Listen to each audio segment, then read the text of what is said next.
বন্ধুরা, আজ আমরা বানাবো ভোলা মাছের ঝাল। এর জন্য মাছগুলিকে ভালো করে কেটে ধুয়ে পরিষ্কার করে নেব। এবার কেটে রাখা মাছে লবণ হলুদ মেখে কিছুক্ষণ রেখে দেব। এখানে মশলার জন্য নিয়েছি পেঁয়াজ কুচি, ধনেপাতা কুচি, টমেটো, পেঁয়াজ ও কাঁচা লঙ্কা বাটা, লঙ্কার গুঁড়ো, জিরের গুঁড়া এবং ফোড়নের জন্য কালো জিরে। এবার মেখে রাখা মাছগুলিকে গরম তেলে ভেজে তুলে নেব।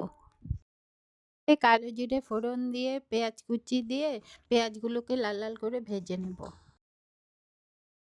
পেঁয়াজ ভাজা হয়ে গেলে বেটে রাখা মশলা, জিরা গুঁড়া, লঙ্কা গুঁড়া, হলুদ, লবণ, সামান্য জল দিয়ে মশলা কষে নেব। এবার মশলা কষা হয়ে এলে পরিমাণ মতো জল দিয়ে দেব।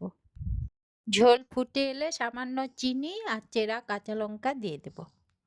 এবার ভেজে রাখা মাছগুলো ঝোলে দিয়ে কিছুক্ষণ ফুটিয়ে নেব। ঝোল ফুটে এলে ধনেপাতা কুচি দিয়ে নামিয়ে নিলেই রেডি আমাদের ভোলা মাছের ঝাল। আমার রান্নাটা তোমাদের কেমন লাগলো অবশ্যই কমেন্টে জানাবে। আর এরকম নতুন নতুন রান্না পেতে হলে আমার চ্যানেলটা অবশ্যই সাবস্ক্রাইব করে দিও।